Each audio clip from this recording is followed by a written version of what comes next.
Welcome to the Pastor and Intern podcast with Pastor Eric Dyer, intern Will Emery, and content lead Kayla Popwell. Today's episode begins our kind of summer series, I guess you could say, summer episodes. And the whole goal of Through the Summer is that we get busy. Yes. People think that around here, when you work at a church, you slow down through the summer. Nope. That is not the case. We've got camps, VBS. People are leaving, coming, and going. So we get busy. So our episodes will be a little bit shorter, which I'm sure there are some people rejoicing about. My wife. Super excited. She that likes episodes the shorter ones. will hopefully be a little shorter, a little lighter, less heavy topics, just kind of different things. And then we'll pick it back up hopefully in the fall. There'll still be same episodes every Wednesday, just different episodes. Right. So today we're going to talk about reading. Ooh. So what books are we reading? And why is it important to read? Why should I want to read? And so, Eric, let's just begin with that. Let me ask you that question. Why should I want to read? I know there's many people who don't want to read. So why should I want to? Why is it important? I feel like this is such a deep question. I'm going to try not to go into it too much, but our culture just doesn't like reading. Like, not a whole lot of people read. It took me 20 years to want to read anything. In high school, I would always spark note my books. In college, I would just not read them and wing it. But it took me a long time to learn to read. Not many people, I feel like, are born to be a reader. It's a learned skill. To me, I had to learn how to read. Like, our culture is so not into reading that now we're making all of our books into movies so that we can watch them. Like, that is how bad it is. And I think it rolls over into the church in one sense where the research has shown that most people that go to church, at least half, don't read their Bible. And then the majority of church members in general, probably in the upper 80 percentile, don't read books to help supplement their faith. And so I really feel like, because I could make arguments, you should read about the people of the past. You should read about all these people that they've formed the faith that you have today. Like, they've organized all the things you believe in one succinct document. Or you should go read the missionaries, or you should go read this or that, or whatever. You should do that, and I agree. And I could make an argument that we should read books from the people of today that have the most input on all the ethic things that go on in our culture that we don't know what to do with, and there's tons of people that talk about that kind of stuff. And there's just, regular Christian books that just deal with the Christian life in general, that are very good. Now, there are some not good ones, but there are some that are very good. And I feel like we miss out on that either because we don't like to read or because we're uncomfortable with the idea of a book replacing the Bible. If that makes sense. As a Baptist, I start getting really paranoid once we start going outside of the Bible for anything, which is kind of unfair because a lot of these materials are really good, but that doesn't mean that they're replacing the Bible. So anyway, I think reading is very good for you, not only like physically and in your mind, just to keep you sharp, but I also think that we miss out on a lot of growth and a lot of challenge and a lot that you're missing just from your one perspective. Like, you need a lot of other perspectives in your life, and one of the best ways to do that is through a book. You can watch videos all the day long, but you're going to continually be distracted by that. Whereas if you're reading a book, it's harder for me to open up Twitter when I'm reading if I want to consistently read than it is if I'm watching a YouTube video. So, right. But yeah, I definitely think people should read, and I don't think we read enough. And I hope through this episode you pick up on 1, 2, or 3 books that you think, I think I would like to read that or read part of that or whatever. Right. Well, and I think people, especially people who don't like to read, or number one, they have read for school before, and those books aren't interesting to them, and so they just equate every book now with being uninteresting, so I'm not going to read. Yeah. And they also think, at least with my experience, they think that every book's like this big green monster sitting in front of me. It's this big, deep theology book. And the reality is not all books are like that. They're not all. Just search around is what I would encourage people. And all of the prominent authors that, most of them that I listen to or read, very much encourage you to read different types of books. Yeah. Don't read just Christian books.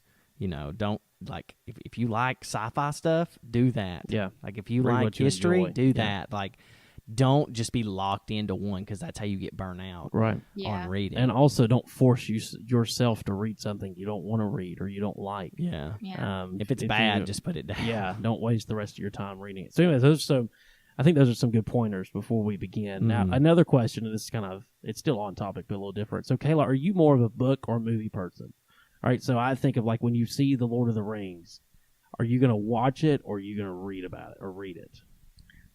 Well, I don't really know anything about Lord of the Rings. Okay, we'll but pick say, another. for That's the first example, one that came to mind. you know the Divergent series? Mm-hmm. Yeah. I read those books, and then I went and watched the movies, but I, 10 out of 10, would have rather just read. If I had to pick, I would rather just read the books instead of watch the movies. What about you? Well, so obviously I watched The Lord of the Rings before I read, because I haven't read all of them. I've read the first one, and I really enjoyed them. I feel like I'm one of the few people in the universe that can sit through all of it and not kind of doze off in certain points. Like I feel like I'm the only person. Now that might not be true, but whatever. But then I read The Fellowship of the Ring. I finished it just recently. Like I read the whole thing except for the last chapter before this semester, and then read the last chapter like a month ago. And I would say confidently that I wish I would have read the book and not watched the movie if I had to choose. I found that when people make movies out of books, that the books are always way better. Right. Well, because it's just impossible to put all the things that happen in a book in a movie. The movie would be like 12 hours long or whatever. A book is way more detailed, and I like reading a book way better. And you get to form your own images of who these characters look like, what do they sound like, what is their personality, whereas a movie is dictating all of that to you. Right. So your mind doesn't have to creatively think about it. But yeah, I would rather read it for sure. Yeah, I think for me it would depend on what it is. Now, it's easier to watch, right? Yeah. Right. Well, and that's the thing, because I don't know, and I can't think of an example, of course, right now, but I'm trying to think of something I've watched, because I don't know. There's things that movies that I'll watch that you'll get done with and you think you'd like and you really don't like. You're like, this would have been terrible and I don't know. Maybe it would have been better as a book. I don't know. That's why all movies aren't books. Praise the Lord. True. Very true. Because they would be bad. Very true. Yeah. All right. So before we move on and talk about individual books, let's hear a quick word from our sponsor, the CSB Bible.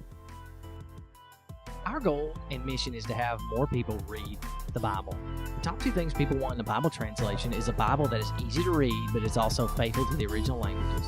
The CSB strives to be accurate, readable, and shareable. Accurate to the original languages, easy to read and understand, and a Bible that you can feel confident sharing with people. Our hope is that the CSB is a Bible pastors feel comfortable preaching from, while also being a translation that all church members feel comfortable reading from in their own personal time. The Word of God is living and effective, transforming the hearts of people, and as a result, transforming the way people live. So, Kayla, why don't you get us started here? What are some books you're reading? So before we actually start, let's break this down two different categories here. We're going to talk about books we're currently reading, and then one book we kind of recommend to others. We tell others that it's good about. So what's your books you're currently reading, and then tell us about the one that you would promote. Okay, I'm only reading one book right now, but I'm reading Crazy Love by Francis Chan. Mm-hmm. And did you want me to say the book that I have read? No. You just talk about this. Talk one about first. Okay. Yeah. Well, I'm reading Crazy Love by Francis Chan, and I'm only really like halfway through it maybe. But I just got to the chapter that talks about, the title of the chapter is Profile of the Lukewarm. And I really like what Francis Chan does here. He goes through and he kind of tells you the difference between someone that's living their life as a lukewarm Christian and someone that's living their life as an authentic Christian, and how to tell the difference between the two. Mm-hmm. And this book is probably the most convicting book I've ever read. It's very blunt and very just in your face kind of. But I really like it because, I mean, Francis Chan even goes as far to say in this one chapter that there is no lukewarm Christian, because he lists the verse. Let me find it real quick. Okay, it says in Revelation 3:15-18, it says, I know your deeds, that you are neither cold nor hot. I wish you were either one or the other. So because you are lukewarm, neither hot nor cold, I'm about to spit you out of my mouth. You say, I am rich. I have acquired wealth and do not need a thing. But you do not realize that you're rich, pitiful, poor, blind, and naked. I counsel you to buy from me gold refined in the fire, so you can become rich, and white clothes to wear, so you can cover your shameful nakedness, and salve to put on your eyes, so you can see. And I've read those verses, of course, like a million times before. It wasn't the first time I'd read them. But just whenever he's like telling you specific ways that you, like a lukewarm Christian would live their life, and I'm sitting there like, wow, like I do all of those things. It just really makes you reevaluate the way that you live your life. And I haven't even gotten maybe halfway through that book, but just so far it's been really, really good and really changes your perspective on the way that you live. Yeah, it's a good book. That's what I was going to ask you. I was about to say, didn't it have some... And as you're talking about it, I thought to myself, I need to read that book again. Yeah. But when that book came out when I was like 19 or 20 or something, and it really changed my perspective on how I view almost everything that has to do with my faith or my relationship with God and stuff like that. So if you're listening and you haven't read that book, that is one that should be on the list. Yeah. It should be near the top. Chan's pretty good. He's a good author. So what's your one book that you would promote to others, you would tell others about? Okay, not too long ago, I read Lisa Turker's new book, It's Not Supposed to Be This Way. And I really, really like this book because, as a lot of you probably know, like what she's recently been through, like her and her husband. Well, she wrote this book in the midst of all of that. So like while she was going through it, she was writing it. And it was just really neat to go through each chapter and see her like progressively like lean on the Lord and just like trust in him and like what he's doing in her life.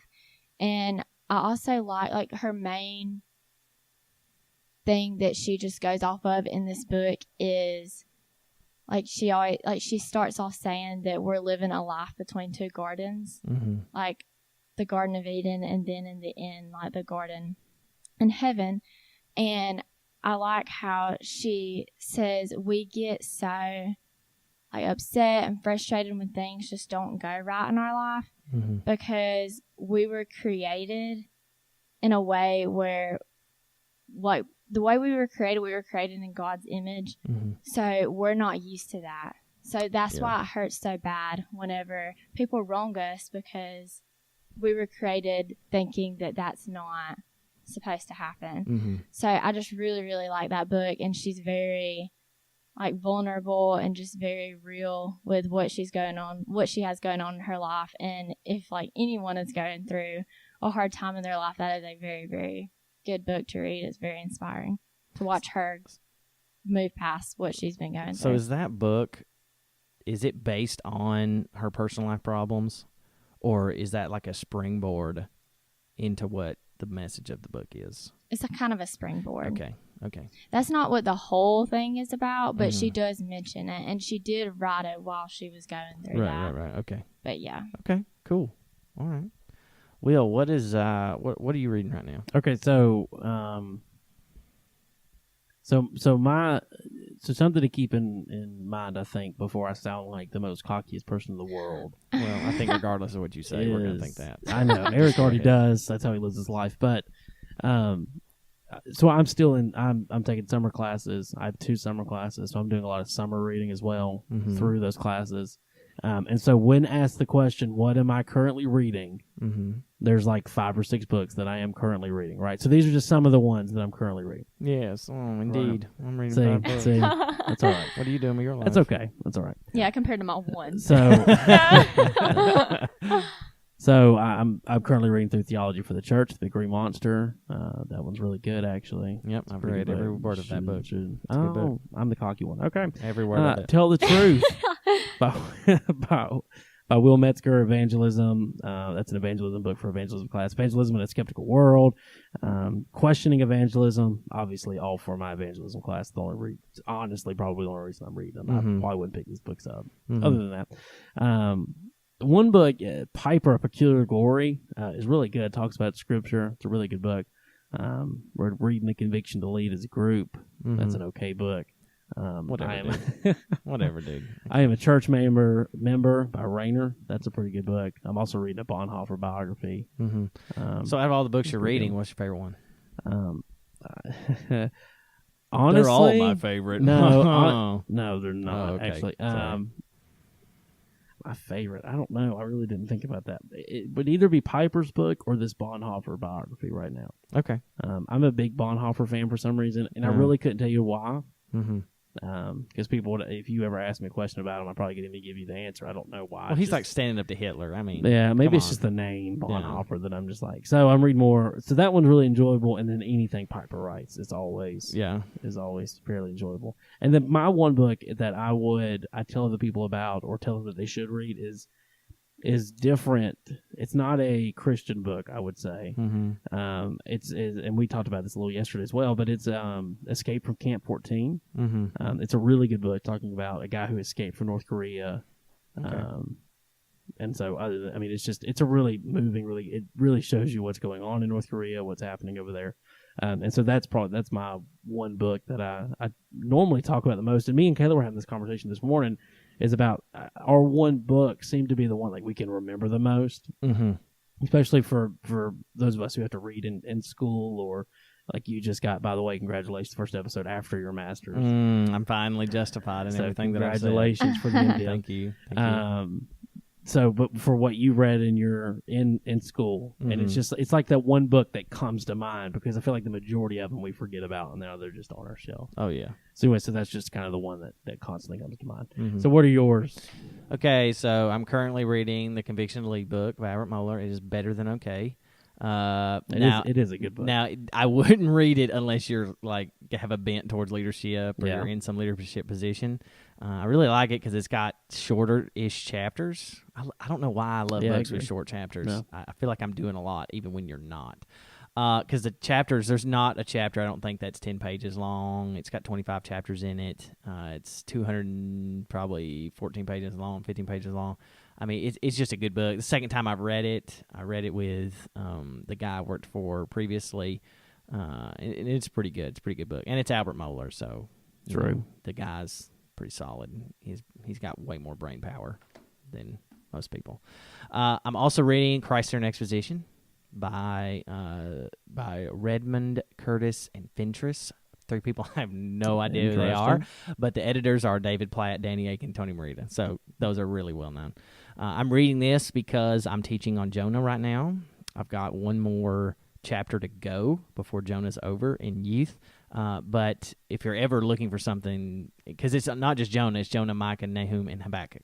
So if you have any sort of question or looking to teach on those, or if you just want to read them, I think these Christ-Centered Expositions are really good. We've talked about them before. Yeah, I was about to say, go listen to that commentary episode. Yeah, they're very good. Yeah, they like pick this up, and they're only like $15 a piece, and you can usually get them on sale for $10 somewhere. Yeah. So they're good.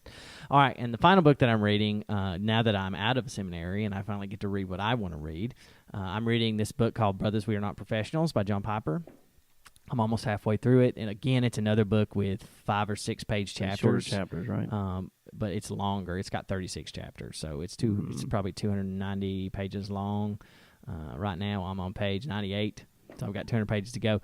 But he just really defines how the pastorate should not be considered as a full-time 40 hours a week job where you have it all together and you're super professional and you have to look a certain way and sound a certain way. That's not the goal of this book. The goal of this book is just saying, hey, you need to, let me just read a couple of chapters of their titles. It's like, brothers, be Bible-oriented, not entertainment-oriented preachers, which that's pretty good.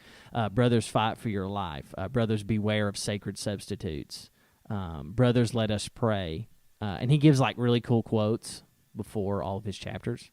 And one of them is, when we depend upon organizations, we get what organizations can do. When we depend upon education, we get what education can do. When we depend upon man, we can get what man can do. But when we depend upon prayer, we can get what God can do. So John Piper obviously is super old, but, he's got all these quotes in his back pocket. Yeah, he's got so many books. Yeah, he really does. I feel like them. every other book I read is one of his books. Yeah, there's so many of them. Yeah. But anyway, I heard some really good stuff about this, and so I picked it up, and even in my systematic class, this was quoted with that big green monster. So, which is probably worth reading then if you're exactly theology professor. Oh yeah, about it. And the book I would recommend to others. I really struggled with this one because there's like 10 that I would say like these are the books you should read. Like you should stop what you're doing and read them. And one of them would be the Crazy Love book that Kayla referenced. One of them would be I'm a Church Member. Those two books are just like they're good. Like you need to read those, especially if you're an active participant in the church. But Timothy Keller wrote a book called The Reason for God. Now Timothy Keller is not a Baptist, but that's not a bad thing. He's a Presbyterian minister. He's the pastor of Redeemer Presbyterian Church in Manhattan. So he started this church a while back, and today it has 6,000 attendees and 5 services. So Tim Keller is another guy that's like got brains looking out of his ears. Like this guy's super smart. And I remember I've only read it once. I need to read it again. And this book, even when you open it, it's got reviews from like the New York Times and Newsweek and the Boston Globe. Like people that aren't Christian have given praises to this book. And he basically just goes through his argument of why he thinks God exists and why he thinks God is very real, and especially the God of the Bible. And he just kind of deals with all those questions. So I'll just read you a couple chapters. He says, there can't just be one true religion. How could a good God allow suffering? Christianity is a straitjacket. The church is responsible for so much injustice. How can a loving God send people to hell? Science has disproved Christianity. You can't take the Bible literally. He deals with the problems with, so what does he title this? He says, The Leap of Doubt. That's the part 1. Then part 2 goes the reasons for faith. He's at the clues of God, knowledge of God, the problem of sin, religion and the gospel, the true story of the cross, the reality of the resurrection, the dance of God, and where do we go from here? And it's a hard read in some aspects. Like he uses a lot of big words that I've never. When I read this, I was like, I've never heard that word before. I'm gonna have to pause and Google this. But I read this probably when I was 22 or 23. And it's just something that if you really want to fight against skepticism and people that say that God doesn't exist, then I think this is one you should always have in your back pocket. So that's the one I would recommend. So Eric, tell us how sacred books are to you. Like when I look at your bookshelf, what am I looking at? I mean, how? Okay, so right now I'm incredibly unorganized. Right. Because we moved from place to place. So we moved from the big church to the Mac building down here. And so they're not in any sort of organization. Now, the books that I use regularly are heavily organized. Yeah, because you use them all the time. Yeah. Because I use them all the time, but the ones that I don't are just kind of thrown together. And I'm coming out of a season of life where I love my books and I don't want to harm them or hurt them and treat them like they're my children. Like I always wanted someone to pull a book off my shelf, and once they picked it off the shelf, go, yeah, no one's ever read this before. Like that's how I want my books to look. Like I want them to be pristine. I don't want them to be bent up like this book right here. I don't want that to happen. You know, this one has like a coffee stain on the front of it. You know, like right. Will's the same way. Yeah, but I'm coming out of this season where, because we're reading this Conviction to Lead book, and you know, I've heard J.D. Greer say it a couple times, but how we should be writing in our books because it helps us engage with the material. And even when we did that Andy Stanley podcast about his views on the Old Testament, which if you haven't heard that one, you should go back. Yeah, that's a good episode. Yeah. But that really helped me in my own argument, in my own thought process against what he thought. You know, and even the stuff that I agreed with in his book, I could quote it again because I've done that. And then we even were reading this Conviction to Lead book together, and at the end of it, some of the chapters I wrote questions from when I was like 20, and I can go back and read those and be like, well, wait a minute, has anything changed from this there to here? Well, I like that because a lot of times I'll read a book and I'll think in my head, like, that book was so good, I got so much out of it, there were so many good points, but I can't ever remember. Mm-hmm. Like, I cannot quote parts of the book that I really got a lot out of. So highlighting or circling or just putting a little tab there, like that could help you. Right. Well, the only reason I bring that up is because you are definitely the person who, like, I'm looking at the Conviction to Lead book now that doesn't have the cover on it. because you take I take the cover off. the covers off your, and I've never encountered somebody like that. Yeah, I'm not getting my pretty cover. Because I'm just not that. That's just not me. And the funny thing about it is that now it's sort of turned into me because like my Piper book has the cover, and I didn't. Will says it's not him, but on the way home from Cross, he was making sure nobody was stepping on his new books that he just bought. True. So maybe he's like, watch you're your rubbing step, off on me okay? a little bit more than I thought you were. Well, and the jacket gets in the way, in my opinion. Yeah, it's just annoying, though, It really. is. And It is. I just saw your reason for God. It is bent up a little bit. Yeah, so it is. I'm Yeah, surprised it's a it's still. little dinged up. I I'm read surprised. this. I read this in a college group that I was in, and I remember I had set it out on a table like this or something, and this had folded over, and I didn't even know. And so I'm like, and I was like, Isn't that the most heartbreaking thing? oh, it though, is. It really is. I was whenever like, well, darn, I should have just written in this thing. yeah, I know. Why didn't I? So do when that? I read it again, I will definitely be writing in it. You just have but- to go buy another one. You can Yeah, donate that sell that same one, go buy another Yeah, one. I'll give Just this to one put to on yourself. Goodwill, Yeah. and I'll go get another one. just so it looks good. So to finish this episode off, let's talk about like what are your methods for reading? Like what has to be, because some people read with background music. Mhm. Some people can't do that. So like Mhm. quickly. So like Kayla, what is your like when you're reading, like the best time for you to read? When is that? And how do you take notes? Do you highlight? I don't take notes and I don't highlight because I'm a lot like Eric, and I do not like for my books to really, or both of y'all, but I don't really like for my books to be wrote in or Mhm. bent because I like them to look good on my shelf. But Right. I cannot listen to anything whenever I'm reading. I just like to be in a quiet room, and I normally read like right before I go to bed. Yeah. So I don't like to read. It depends on what I'm reading. Let me start with that. Like if I'm reading something for school that I don't enjoy, like I'll have something playing in the background. I just will. But if it's something that I really like and I really want to concentrate on, like it's got to be silent. Nothing has to be going on. I'm putting my phone in a drawer or something. Yeah, Like I'm not even going to tempt myself. Like I'm not going to get up. If I have to get up, I will take the book with me and walk with it. Like I really want it to be what I'm totally doing. But I want my books to look good. But at the end of the day, I would rather remember. Yeah, mhm. I And agree. so now, at 29, I'm now starting to write in my books. And again, it's like it's one of those things where you like that.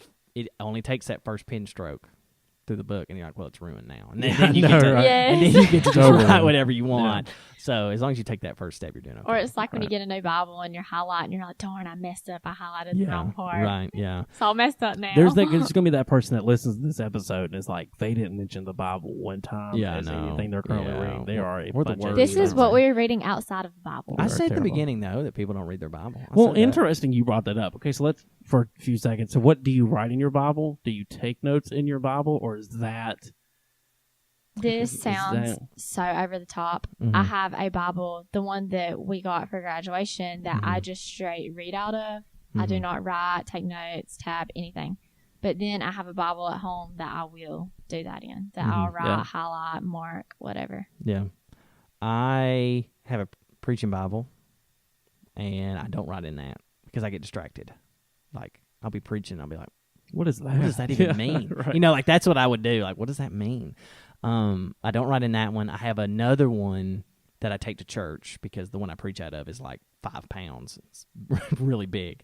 But the one I take to church, I don't write in either because, again, I don't want to be distracted. Like anything written, I'm going to read. Mm-hmm. Like it's not like I can be like, oh, I'm going to look over this whole block of highlighted verses. No, I'm going to immediately quit listening and go over. But there is a Bible that I write in that I haven't written in a long time. I need to pick it back up. But it's a Bible that I wrote in seminary and took notes in. And I would really like to continue doing that so that someday I can give it to Charlotte and have that connection. Be like, in one way, it's like if anything ever happens to me, this is what I think about this or whatever.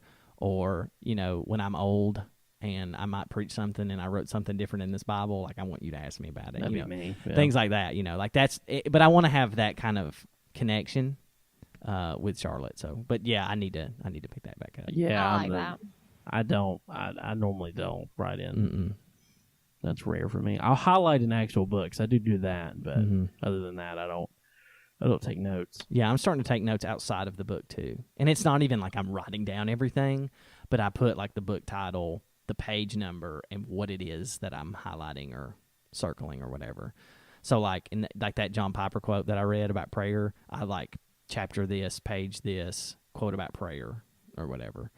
Just so that if I'm looking for something later down the road, I can be like, I don't have to open up 20 different things to find the whole quote. I can just go, okay, it's in this book, and I go and pull it off the shelf and open it. And that's like Greer does that.